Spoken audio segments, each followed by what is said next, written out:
Namaku Maya. Aku seorang bidan.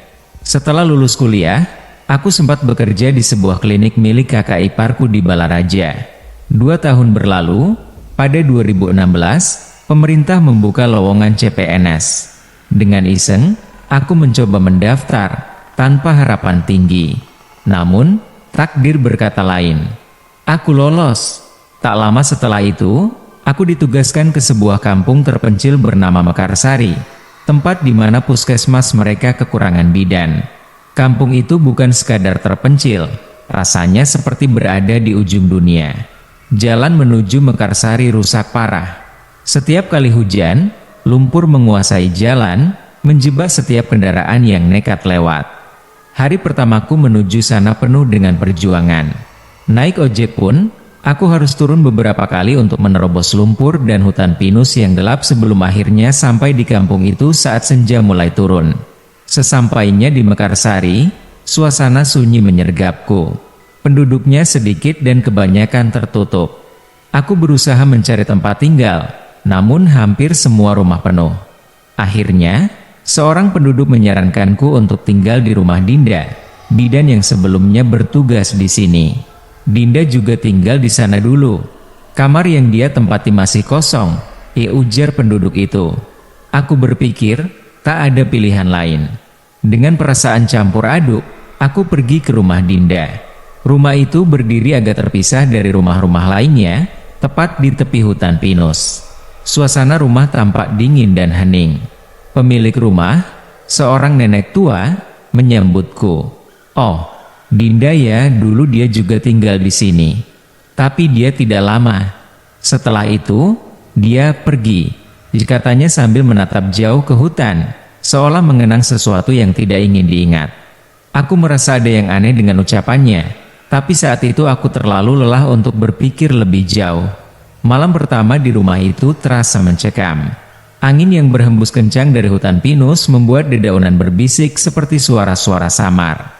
Di kamar yang dulu ditempati Dinda, aku mencoba tidur, meski perasaan tidak nyaman terus menghantui. Tiba-tiba, di tengah malam, aku terbangun oleh suara langkah kaki di luar kamarku. Langkah itu pelan, tapi jelas. Ketika aku mencoba mengintip dari celah pintu, tidak ada siapapun. Hanya bayangan gelap hutan di luar sana. Keesokan harinya, aku bertanya pada nenek pemilik rumah. Bu, semalam ada yang berjalan di depan kamar saya. Apakah ada orang lain yang tinggal di sini? Nenek itu hanya tertawa kecil, suaranya terdengar serak. Tidak ada siapa-siapa di sini, Nak. Hanya kau dan aku. Mungkin kau hanya bermimpi. Malam berikutnya, gangguan semakin intens. Kali ini, suara langkah kaki terdengar lagi, namun lebih berat dan jelas. Bukan hanya itu, aku mulai mendengar suara-suara aneh dari kamar sebelah. Terdengar seperti suara wanita merintih, lalu disusul dengan ketukan pelan di dinding kamarku.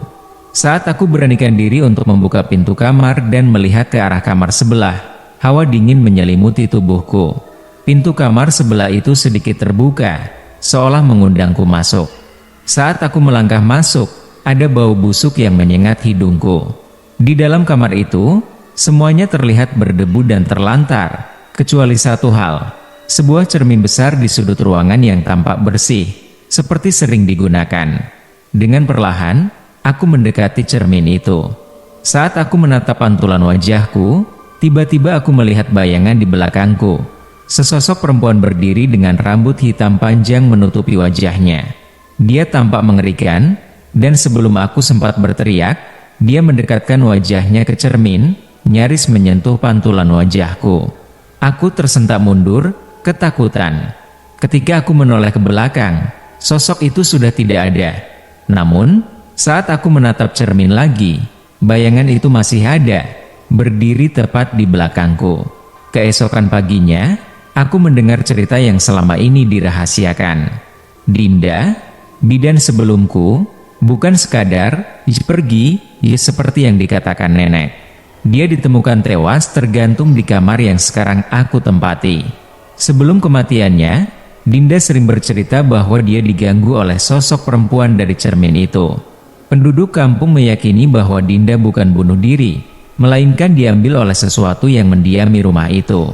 Kini, aku tahu, ada sesuatu yang menghuni rumah ini. Sesuatu yang masih menunggu, dan mungkin, sekarang mengincarku. Maya terdiam di sudut kamar mandi, tubuhnya gemetar. Suara tawa serak dan tawaran handuk dari Embok Ibah masih terngiang jelas di telinganya. Rasa dingin air yang menyentuh kulitnya kini tergantikan dengan ketakutan yang menghujam lebih dalam dari sekadar dinginnya pegunungan. Dengan keberanian yang tersisa, Maya perlahan bangkit. Jantungnya berdebar kencang saat dia mengumpulkan kekuatan untuk melangkah keluar. Dia menatap ke arah pintu kamar mandi yang kini terasa jauh dan menakutkan. Perlahan, Maya mengulurkan tangan untuk membuka pintu. Sesampainya di luar, dia melihat sekeliling. Rumah itu sunyi, tak ada tanda-tanda keberadaan Embok Ibah. Maya mencoba meyakinkan dirinya bahwa mungkin apa yang dia alami tadi hanyalah imajinasi akibat kelelahan. Namun, hatinya masih terasa berat. Apalagi, bayangan tangan yang menjulur tadi sangat jelas diingatannya. Dengan langkah terburu-buru, Maya bergegas menuju kamarnya, berharap bisa tenang dan melupakan kejadian itu. Namun, sesampainya di kamar, dia terhenti sejenak. Di atas ranjangnya, ada sebuah handuk biru yang terlipat rapi. Handuk yang persis sama dengan yang dijulurkan dari balik tembok kamar mandi tadi. Maya terdiam. Tubuhnya menegang, bulu kuduknya berdiri. Siapa yang meletakkan handuk itu di sini? Perlahan, Maya berjalan mundur menjauhi kamar tersebut. Perasaannya kini dipenuhi kecemasan dan ketidakpastian. Apa yang sebenarnya terjadi di rumah Dinda ini? Malam itu, Maya memutuskan untuk tidur dengan lampu menyala. Namun, meskipun lelah, matanya sulit terpejam. Sesekali, suara pintu yang berderit atau angin yang menerpa jendela membuatnya terlonjak kaget. Hingga akhirnya, sekitar tengah malam, Maya mendengar suara langkah kaki dari luar kamarnya. Langkah itu terdengar pelan, tapi jelas menuju ke arah pintu kamarnya. Maya menahan napas. Detik berikutnya, pintu kamarnya diketuk dengan pelan, 3 kali. Tok tok tok. Maya terpaku di tempat tidur, takut untuk menjawab atau bahkan bergerak. Suara langkah kaki itu kini berhenti tepat di depan pintu kamarnya. Tok tok tok. Ketukan itu terdengar lagi, kali ini lebih pelan namun lebih menyeramkan. Maya tidak bisa lagi menahan ketakutannya. Dengan suara bergetar, dia mencoba bertanya, siapa di sana? Namun, tidak ada jawaban. Pintu kamarnya tetap tertutup rapat, tetapi rasa dingin tiba-tiba menyelimuti ruangan. Suara napasnya sendiri terdengar lebih keras dalam keheningan yang mencekam. Apa yang sedang terjadi di rumah ini? Maya tertegun memandangi wanita itu dari kejauhan. Sosoknya begitu jelas meskipun Pak Sukrat tampak kebingungan. Mbak, gak ada siapa-siapa di sana, katanya sambil menatap tajam ke arah yang Maya tunjuk. Namun, Maya tetap melihat wanita itu, berdiri di antara pohon beringin besar di belakang puskesmas. Wanita itu tampak pucat, mengenakan daster lusuh, dan perutnya tampak sangat besar seperti hamil tua. Perasaan tidak enak menjalar di tubuh Maya. Tapi dia ada di sana, Pak. Saya yakin, dijawab Maya dengan suara bergetar. Pak Sukra hanya menggelengkan kepala, tampaknya tak ingin memperdebatkan lebih jauh. Ayo, Mbak, kita masuk saja. Mungkin Mbak cuma capek atau salah lihat, ya ujar Pak Sukra sambil mempersilahkan Maya turun dari motornya. Namun, Maya masih tidak bisa mengalihkan pandangannya dari wanita itu. Sosoknya masih berdiri di sana, tidak bergerak, hanya menatap mereka dengan mata yang kosong dan tanpa ekspresi. Maya merasa semakin tidak nyaman, tapi dia mencoba menepis pikirannya dan mengikuti Pak Sukra masuk ke dalam puskesmas. Di dalam, suasana tak jauh lebih baik. Bangunan itu tampak tua dan suram, dengan bau lembab yang menyengat. Lorong-lorongnya sepi, dan tak ada tanda-tanda kehidupan, seolah-olah tempat itu telah lama ditinggalkan. Sini, Mbak. Saya antar ke ruang bidan, ya ujar Pak Sukra sambil berjalan mendahului Maya. Namun, sebelum mereka sampai di ujung lorong, Maya tiba-tiba mendengar suara samar di belakangnya. Suara seperti langkah kaki yang pelan, tapi berat, mengikuti setiap gerakan mereka. Maya berhenti sejenak dan menoleh ke belakang. Tidak ada apa-apa di sana, hanya lorong kosong dengan cahaya redup yang membuat bayangan panjang di dinding. Tapi suara itu masih terdengar. "Pak Sukra, denger gak?" Bisik Maya dengan panik. Pak Sukra berhenti, menoleh ke arah Maya, dan mengerutkan dahi. "Dengar apa, Mbak?" Suara itu semakin dekat. Maya mulai merasa jantungnya berdegup kencang, bulu kuduknya berdiri. "Langkah kaki, kayak ada yang ngikutin kita," katanya dengan suara bergetar. Pak Sukra tersenyum tipis, mungkin mencoba menenangkan Maya. Mungkin Mbak cuma kebawa suasana aja. Puskesmas ini memang udah lama gak direnovasi, jadi kelihatan serem. Tapi gak ada apa-apa kok, Mbak." Tapi Maya tahu betul apa yang dia dengar. Langkah itu semakin dekat, dan sekarang terdengar lebih jelas. Seperti ada seseorang, atau sesuatu, yang mendekati mereka dari belakang. Tanpa berkata apa-apa lagi, Maya mempercepat langkahnya mengikuti Pak Sukra. Mereka akhirnya sampai di ruang bidan, tapi Maya tak bisa menghilangkan perasaan takut yang masih menggantung di hatinya. Saat mereka masuk ke ruang bidan, Maya menatap jendela kecil di sudut ruangan. Dan di sanalah dia melihatnya lagi. Wanita yang tadi berdiri di halaman belakang puskesmas, sekarang berdiri tepat di luar jendela, menatap Maya dengan tatapan kosong yang sama. Aku tertegun, merasa seolah terjebak dalam mimpi buruk yang tak ada habisnya. Suara deru motor semakin mendekat, cahaya lampunya menyilaukan hingga aku harus menutupi mata dengan tangan. Perlahan, suara motor itu berhenti di hadapanku. Aku menurunkan tangan dan melihat seorang pria tua dengan wajah tirus yang mengenakan jaket kulit kusam. "Mbak, ngapain di sini malam-malam?" Tanyanya dengan suara serak. Aku tergagap, masih terbayang sosok wanita hamil dan bayinya yang menyeramkan di puskesmas. "Tolong, Pak, ada yang aneh di puskesmas, ada wanita hamil, bayinya berjalan." Kata-kataku meluncur tak beraturan. Berharap pria itu mengerti ketakutanku. Pria itu mengerutkan alis, tampak bingung. "Wanita hamil? Bayinya jalan? Mbak, ini mungkin cuma halusinasi. Tempat itu memang angker. Tapi tenang, saya bisa antar Mbak ke perkampungan," katanya sambil memberi isyarat untuk naik ke motornya. Tanpa pikir panjang, aku langsung naik ke motor pria itu. Kegelapan dan kabut tebal membuat suasana semakin mencekam, tapi lebih baik aku pergi daripada kembali ke puskesmas itu. Sepanjang perjalanan, aku terus melirik ke belakang, takut kalau sosok wanita dan bayinya akan muncul lagi. Namun, tidak ada apa-apa. Hanya jalanan sepi yang gelap dan kabut tebal yang menutupi pandangan kami. "Mbak, tadi Mbak bilang ada wanita hamil di puskesmas? Sepertinya itu bukan orang sembarangan," kata pria itu tiba-tiba, memecah kesunyian. Aku menelan ludah, merasa bulu kuduku kembali berdiri. "Apa maksud Bapak?"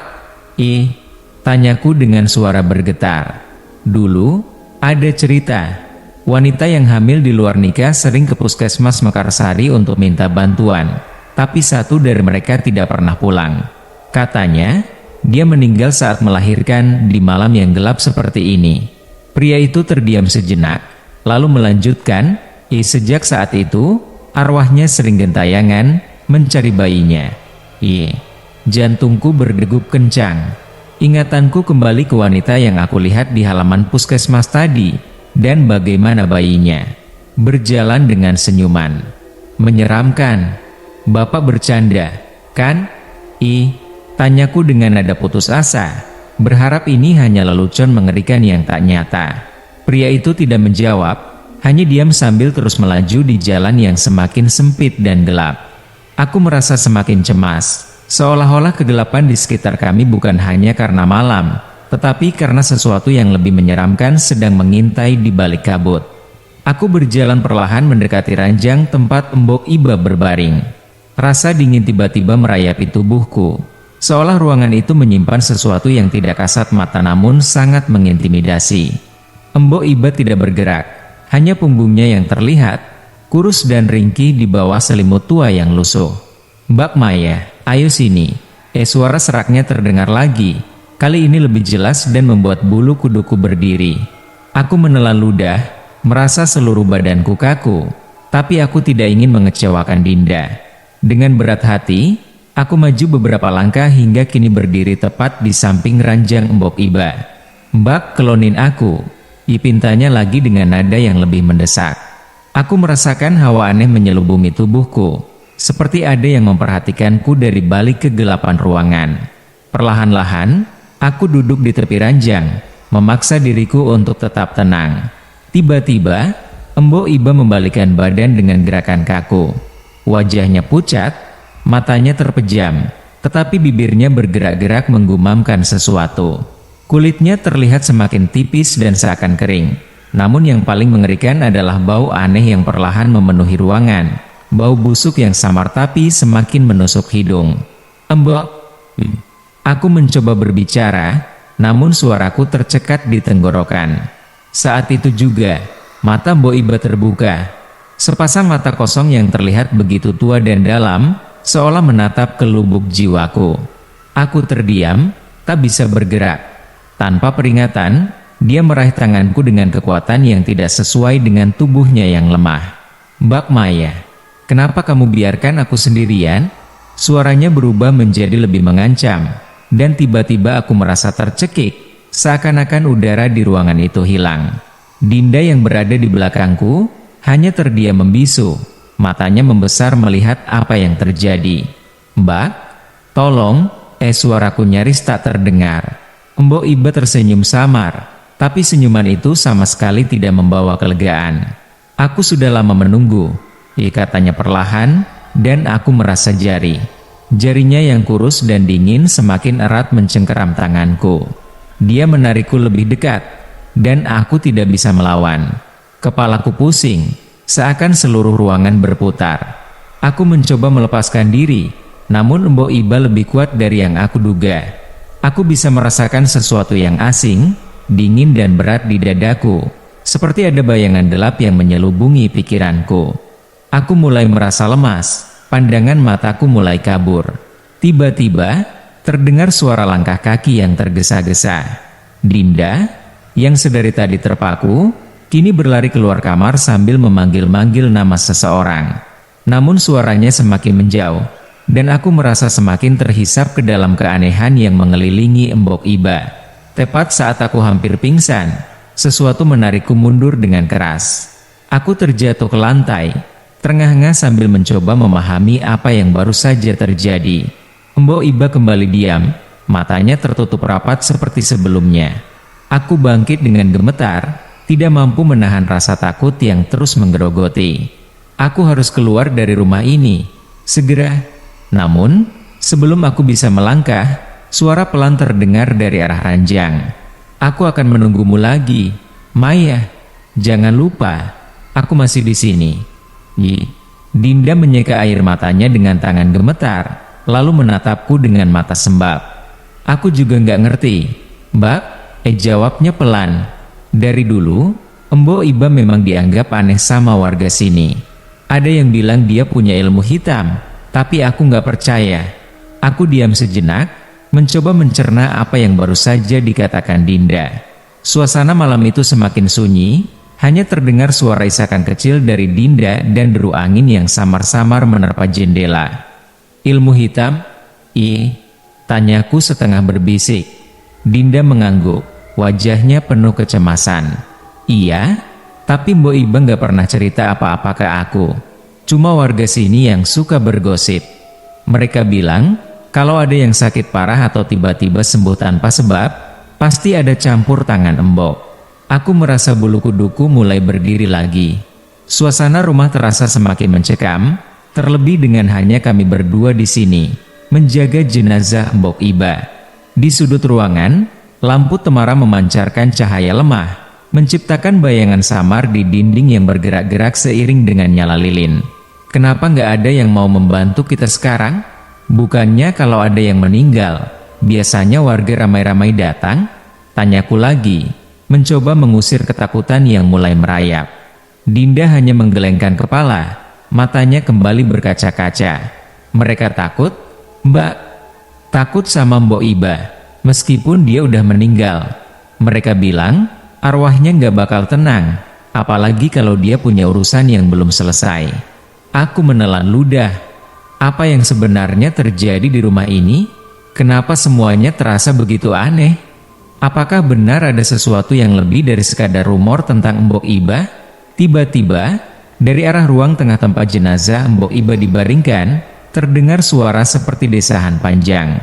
Kami berdua terdiam, saling menatap dengan mata membelalak. Apa itu? Din? Suaraku bergetar. Dinda memegang erat lenganku. Wajahnya pucat pasi. Aku nggak tahu. Mbak. Kami melangkah perlahan menuju ruang tengah. Setiap langkah terasa semakin berat. Di tengah ruangan, jenazah Mbok Iba terbaring kaku, tapi rasanya ada sesuatu yang berbeda.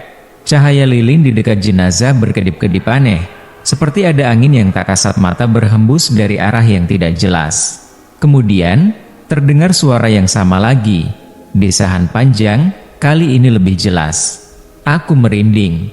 Rasanya seperti suara dari seseorang yang berusaha bernafas, tapi tidak bisa. Padahal, di sana hanya ada jenazah Mbok Iba. Mbak, aku takut, bisik Dinda, tangannya gemetar. Aku tak bisa menjawab. Semua pikiran logis rasanya menghilang begitu saja. Sesuatu yang tak dapat kujelaskan sedang terjadi di rumah ini. Suara itu terdengar lagi. Kali ini disusul oleh gerakan kecil pada kain penutup jenazah. Kain itu bergeser sedikit, seakan ada yang bergerak di bawahnya. Aku mundur setapak, panik mulai menguasai diriku. Dinda, kita harus keluar sekarang, seruku, menarik tangannya. Namun sebelum kami bisa melangkah lebih jauh, lampu tiba-tiba padam, dan kami terjebak dalam kegelapan total, hanya disinari oleh nyala lilin yang semakin lemah. Suara desahan itu kini terdengar lebih keras, seperti datang dari semua sudut ruangan. Aku meremas tangan Dinda, dan kami berdua berdiri mematung, tidak tahu apa yang harus dilakukan. Kejadian malam itu semakin menegangkan dan mengerikan.